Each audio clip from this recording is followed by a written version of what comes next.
Stop doing this and your makeup is gonna look instantly better. I know it's a big statement, but trust me, because these are the little mistakes, it could be any one of these that I go through, that are actually ending up making your foundation look patchy, making it kind of like slide off, making your brows look too heavy, and just making your overall makeup look heavier than it needs to be. And once you stop them, then it instantly transforms your makeup, especially if you're doing a few of them, because imagine correcting all those mistakes all at once, and immediately it's like a transformation. So yeah, super excited about this. If you're new here, welcome to my channel. If you've come back again, welcome back. I'm Nina, I'm a celebrity makeup artist, and I have been doing this for over 20 years, working on so many different faces, learned so much along the way, and I'm here to share everything with you. We're going to talk about the things that you need to stop doing, the things that you need to do, and just actually making it easier for you, because to be honest, all these different mistakes that you're probably making are so easy to correct. In fact, it's probably easier the way that I'm going to show you. So you're just in general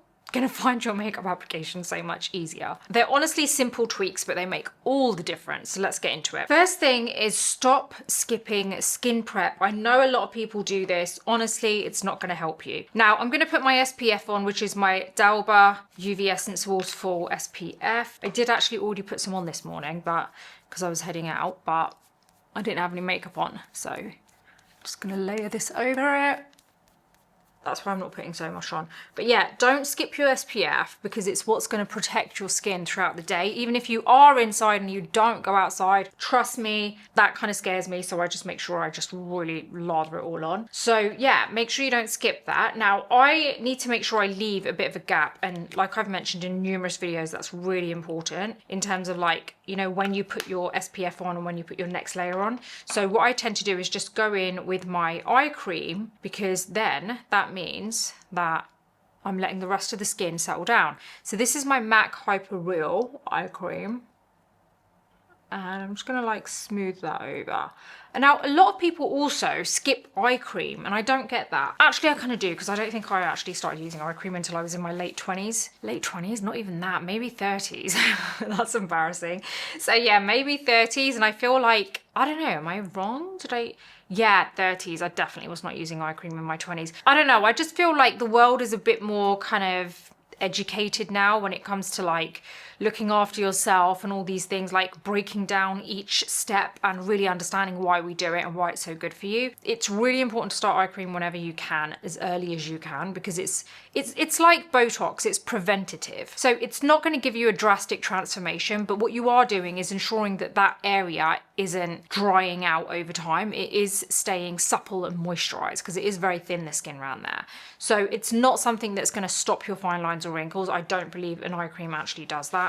That's honestly the truth. I've tried them all. They don't do it. The only thing that does it is Botox. That I do twice a year, never more than that. So I leave a really good gap, and yeah, that's it. So now my moisturizer, I'm using my Calm Keto cream. This is a really nice clean brand, which by the way, you can get a discount off of this if you use the code SHOPNINA. Put that all over. Before anyone starts coming at me about at what point I put my SPF on, I've already explained this, but let me explain it again very briefly. SPF is important. Make sure you put it on. It's usually the last layer, so it's the last protective layer. The only reason I put it on before my moisturizer is because I use tretinoin. So I'm using a harsh active on my skin, so it makes my skin more sensitive. So if you are prone to irritated skin and sensitive skin, it's a good idea to put it on before your moisturizer. So that's the reason I put it there, because my dermatologist told me. I didn't just randomly think this up. And also, I have SPF in my primer, so I've also got that on top, you know? So that's also another protective layer, although it doesn't double it up, so just FYI. Like I said, don't skip your skincare. So a lot of people either skip it or they rush it. So they very quickly slap it on. You can't slap on your foundation without prepping your skin first. Makeup basically clings to whatever canvas you put it on. So if you are putting it on a canvas, the face is your canvas, just in case I needed to remind you, that's where I'm going with this. So the face is your canvas. Now, if you put on your foundation on this canvas and it is dry and it is rough and it is just not very smooth base, and it's kind of got lines in it and it's all ridges, you know, like it's just not smooth, then your foundation is going to look just like that. Basically, it's going to look dry, it's going to look rough, it's going to look like you can see the lines and everything. So you've got to get the base, the canvas right before you put your foundation on. So think of it like that. If you want your foundation to look good, get your skincare right. And that isn't just about the type of products you use, because that that goes without saying needs to be tailored to your skincare. It doesn't mean that everything I use is going to suit your skin, but I have combination skin and I am currently on tretinoin, so I have a little bit more sensitive skin at the moment. So that's what I use and it works really well for me. But you need to find what works for you, and also make sure that you do leave a bit of a gap in between. And what I mean by that is just a little bit of time for each layer to settle down into the skin, so you're not just mixing.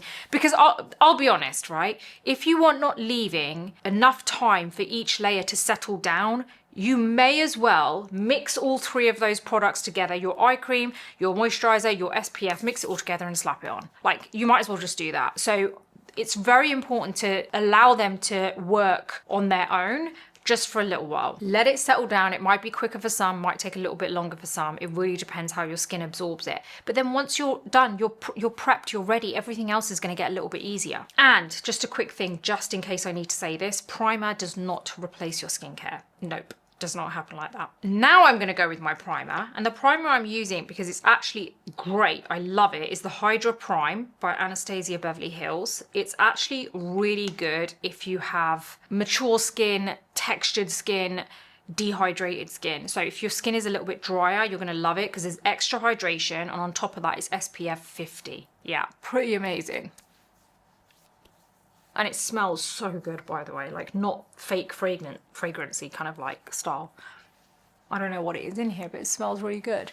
That's my primer, done. Okay, this next one is a biggie. Don't use the wrong shade foundation, because it actually happens a lot. Can I just say, I don't know if this has anything to do with it, right? But I've noticed that recently makeup artists will, and there is a way to do this, I do it sometimes on clients, but it's when you're doing it in a professional way. I've seen some makeup artists where they put on the wrong shade on a client, and these videos I've seen, like, I don't know, it could be on Instagram or YouTube, and they put on the wrong shade, so it's a lot darker.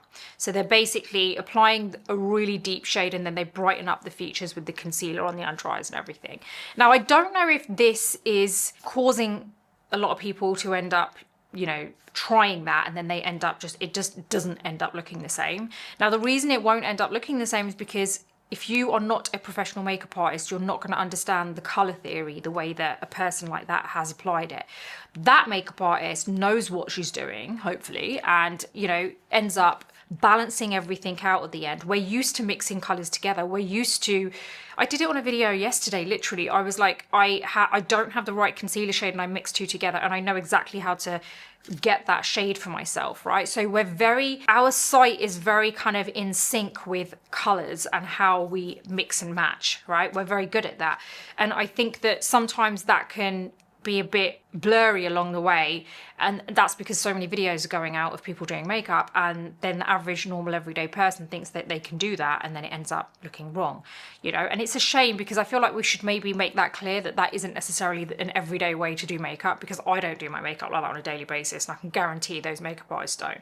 So it's when you're working on a client for a specific shoot or editorial or even a special event. Yeah, I just think that I don't know what it is, but sometimes people do end up using the wrong shade, and I see it myself sometimes, not all the time, but I can see an obvious difference where the shade is sometimes a bit too warm for their kind of undertone or the rest of their body. So it really does depend on each person. Like, it could be too warm, it could be too light, it just could be the undertone that's wrong. But it's really about finding the right shade for you. I personally would say find a foundation which is as close to your neck color as possible, right? The face is always a little bit lighter. Like, look at my face, it's definitely not as warm as the rest of my body, and I go with a foundation that is closer to my body than it is to my actual face.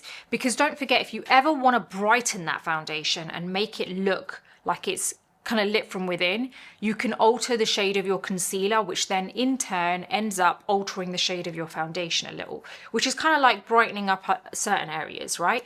But at the end of the day, your foundation shade should always match your skin color.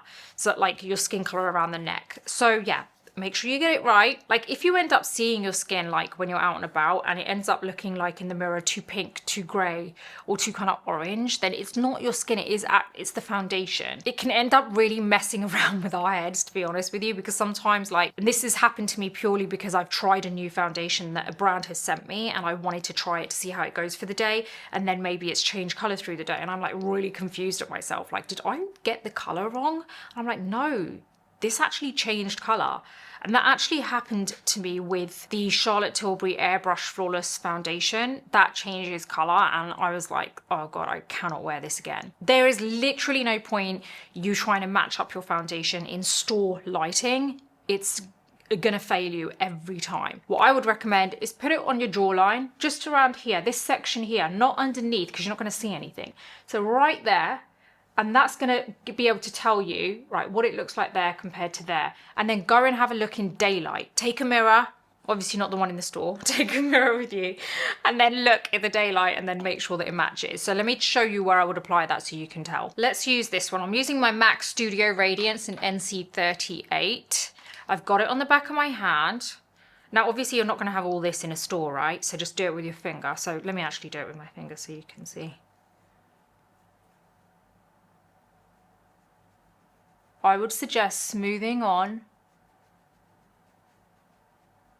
a decent amount, not too thin, by the way, because if you put a decent amount on, that means that when you actually do it, like if you buy it and you apply it, you can apply less than this and it's still going to match, but you know that if you apply a lot, it's still going to match. So can you see how that is just literally, it's closer to my neck color? Like it's not drastically different to my skin, but at the same time, it is close to my neck color. I've put a whole load there, so I'm going to have to kind of, you know, drag that up there, but I got it into the brush here. Let's get this on. Very quickly, if you enjoy videos which are really kind of like quick and chatty, like, you know, like, okay, here are the top 10 foundations that don't settle into fine lines. Here are the best primers for different skin concerns. Here's a Zara haul. If you want videos like that, head on over to my other channel. It's NINAUBHIQM Beauty and Fashion Reviews, and there's primarily beauty, but some fashion thrown in, but it's very quick, kind of quick fire kind of videos, and I feel like you're going to enjoy it. So this is a lot more education where I'm actually physically showing you how to do stuff, but that one is a bit more kind of like quick fire, like I mentioned. So very kind of easy and quick videos. I think you're going to like it. Head on over and hit subscribe. The next one is stop applying so much concealer around your eyes. Honestly, this is what ends up making nearly the whole face look overly heavy. Now, I don't know how many times I've said this. I'm going to keep saying it because honestly, I feel like I just want people to understand this. You have a certain thickness of your skin. It's different for each person. I generally have quite thick, tough skin. The only reason I know that is because my dermatologist told me that, because whenever she's done like Sculptra on me, which is only twice, by the way, so far, but she has been like, wow, your skin is like really strong, which is good, but it isn't the same for everyone. Some people have a lot thinner skin, but one thing is for certain that we all have in common is the skin around the eye area is the thinnest than anywhere else on your body. And because of that, if you are overloading it with a lot of product, it's just going to look so bad straight away. It's going to make everything look heavy. It almost masks you. So what we want to do is make sure we just take it down a notch, because less is more. I know you've seen all these videos, and like, I think more people used to do it back in the day, including myself, to be fair, but then I used to do it myself. I wasn't really doing it this way on clients, drawing the triangles, you know, like drawing it fully underneath. Like now I just do a couple of dashes and I'm done, but stop doing that. It honestly is not helping. It's not the correct way to apply makeup for an everyday look. So let's go ahead and pick our concealer. I've got my Too Faced Born This Way concealer, and this is in Natural Beige. I've got this in the back of my hand. Okay, so I have my beauty blender here. I like to spray this with a bit of the Charlotte Tilbury setting spray, just because I want it to be a bit damp. Now, the first thing I want to do is take a little bit of that. Not all of it, I'm not going into all of it, just a little bit. And I'm gonna just go onto my eyelids. And I go like that first and then to the other so I can spread it out. You know, so it's not all on one. Because if you go all in one, you're going to get a lot and then you're going to feel the need to dip into it again. You shouldn't have to dip into it twice. One dip should be enough, no double dipping. Okay, now we're going to press into the powder. Got a little bit on this sponge. This is how I like to set my eyes because it doesn't crease up later in the day. I've got my Real Techniques brush and then I just dust it off. Now, what I'm going to do quickly is just wax these brows up with my Got To Be Brow wax. Just because then I can let it dry while I do my concealer everywhere else. Just brush these up. Okay, we've got the rest of the concealer on the back of the hand. So this is where you can actually use the wand if you want. So if you really feel like you prefer applying it on your skin rather than getting it onto the sponge and applying it onto your skin, because I know some people do. Just go into what's on the back of your hand and then apply it here. See how I've just got a little dash? This is what I mean by I don't paint it on. And then I just do it here. Okay, so I get my Charlotte Tilbury Hollywood complexion brush and I just get these bits here done. So it's not a lot, but it can go a long way. Now I've got my sponge and that small dash, look how much that covers, right? We've not had to apply a lot. There you go. By the way, if you are finding this helpful, please do hit the like button, subscribe to the channel, and hit the bell button because that means that you're not going to miss any of my future videos. They're 3 little things that really do help my channel out and don't cost you a thing, so I'd really appreciate it. And also, don't forget to subscribe to the Beauty Breakfast Club. It's a newsletter and community which is growing rapidly. We've got nearly 6,000 people on there, and I know you're going to love it because there's newsletters every other day. There's everything. It's like everything you could want from the beauty world. Free to subscribe. There is a paid version which unlocks the entire site and lets you join the group chat, which I know you're gonna love. And literally that is like getting yourself 1 coffee a month. That's how much it costs. So yeah, see you there. Now this next one is stop powdering your entire face. This could be a mistake you're making based on your skin type. So for example, I can use a powder puff and I can press it on all over on a day that I know I want my makeup to last all day and I don't have time to like check on it through the day. That's what I do for me.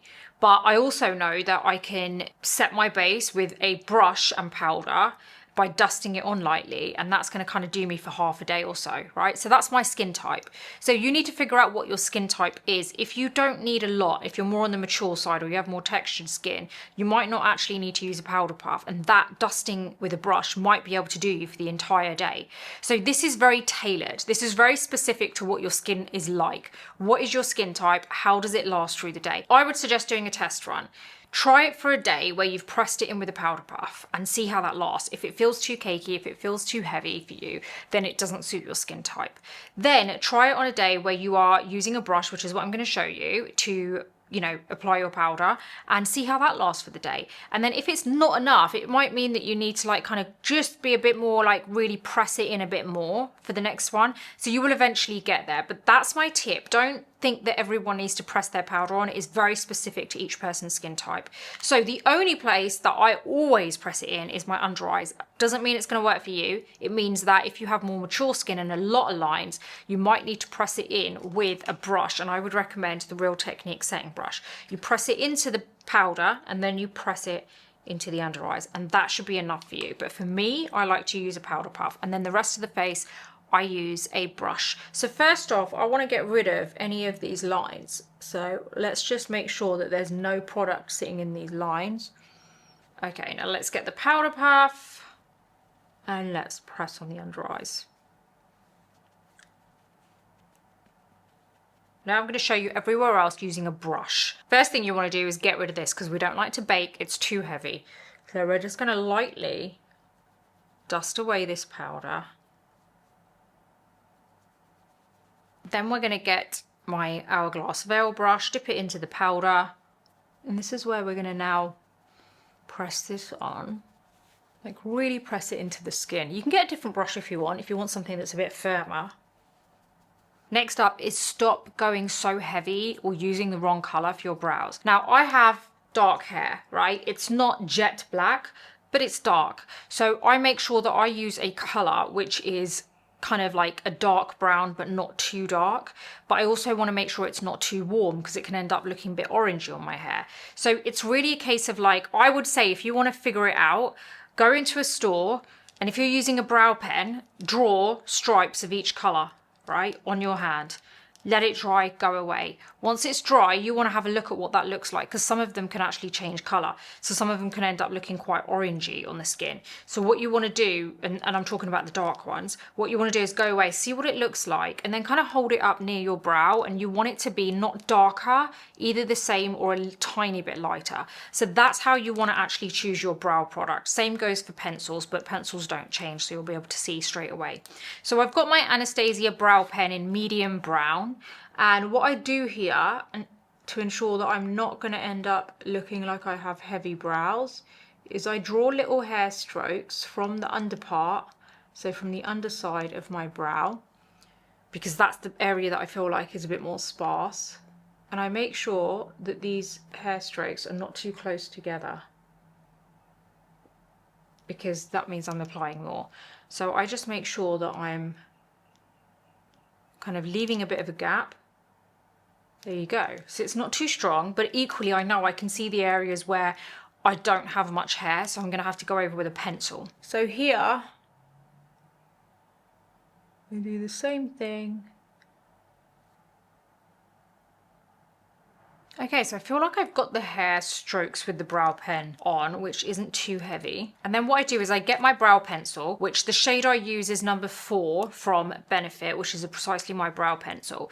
And this is where I do the same thing. I draw little hair strokes, but just where I feel like the brow pen is not really doing a good job at. And that's usually because the hair is sparser in those areas.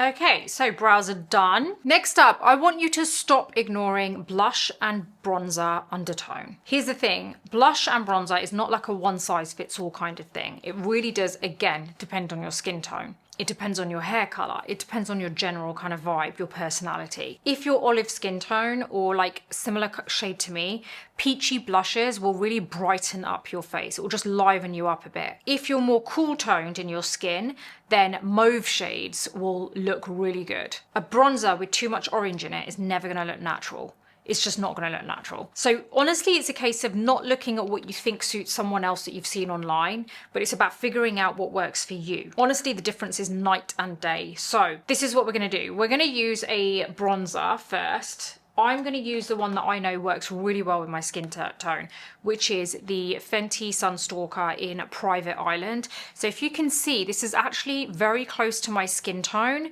but it's a little bit lighter. It's not as, probably not, I would say, it's probably actually pretty close, I would say actually. Yeah, so it's very close to my skin tone, but it does have more of a slightly warmer finish to it, but that works for my skin because my skin in general has a warmer finish to it. I'm going to go in with my veil brush with the small side, and this is how I apply my bronzer because I like to use it to kind of sculpt a little bit as well. So I go right from the top of the ear and I gradually go around the perimeter of the face on the side, and I go under the jawline.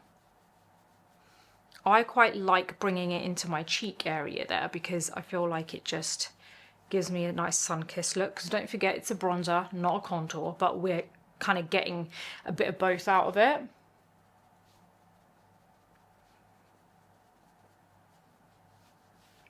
Okay, so now what we're going to do is get a blush. I want something that's going to brighten up my face. I'm going to use my YSL Make Me Blush in 57. And I've also got my BK Beauty 107 brush. Great brush for kind of like blush, really. It's a nice kind of decent size. And you get a discount code, Nina10. So I'm going to go into this powder blush. I'm going to dab onto a tissue first.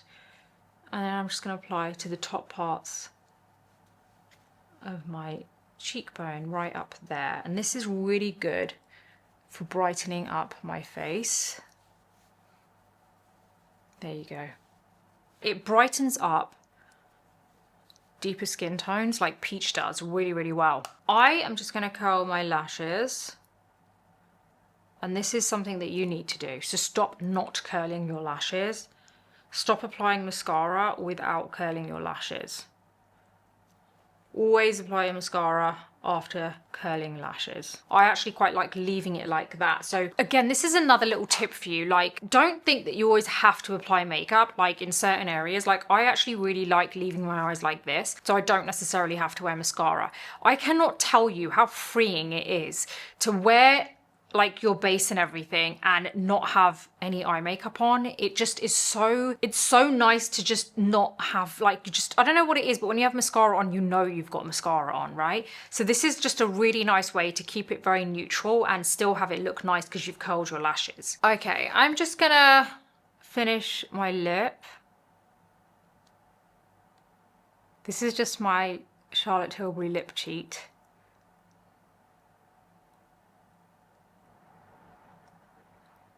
In Iconic Nude. I'm going to use my Violet France Bissou Balm. And I just kind of blur it. Look, honestly, ultimately at the end of this, what I need you to understand is less is more. Stop layering unnecessary products just because you've seen someone on TikTok do it. You don't need 2 concealers, you don't need 3 primers, you don't need to do all that, you know? So it really does depend on what it all actually, ultimately, if you think of everything I've actually gone through this video, it ultimately comes down to your skin type, your skin, like what is your skin like? Because then you can get the perfect kind of products and formulas that work for you and it looks amazing on you. And isn't that what it's about? It's about what looks amazing on you, not about what looks amazing on someone else. You know why it looks so amazing on someone else? Because they found stuff that actually works for their skin. Now you can do the same thing and then you're gonna feel amazing, you're gonna look amazing. So all it is really putting yourself first and understanding, and I mean that in every aspect to be fair, put yourself first, realize that those people that you're seeing online, because I know it's a struggle when you see all these people online, everything looks so perfect. These people have managed to get those things or do whatever they're doing tailored for themselves. They're not there copying someone else. They're doing whatever they're doing because they've managed to get everything that suits them. They've figured out what suits them. And that's what I want you to go away and do. Figure out what suits you. Go and find the products that are perfect for your skin concern and type. And I can guarantee you, you're gonna look so much better and feel so much better because everything is for you, not for someone else. I can guarantee once you change over and you make these small switches, it's gonna make you feel better and you're not gonna go back to the old way. I really do hope you've enjoyed this today, and I hope it's given you a little bit of a boost and it's been a little bit inspiring, and I hope you've ended up thinking that you're going to put yourself first now at the end of this video. So hope you enjoyed it and really excited about the next video. So see you then.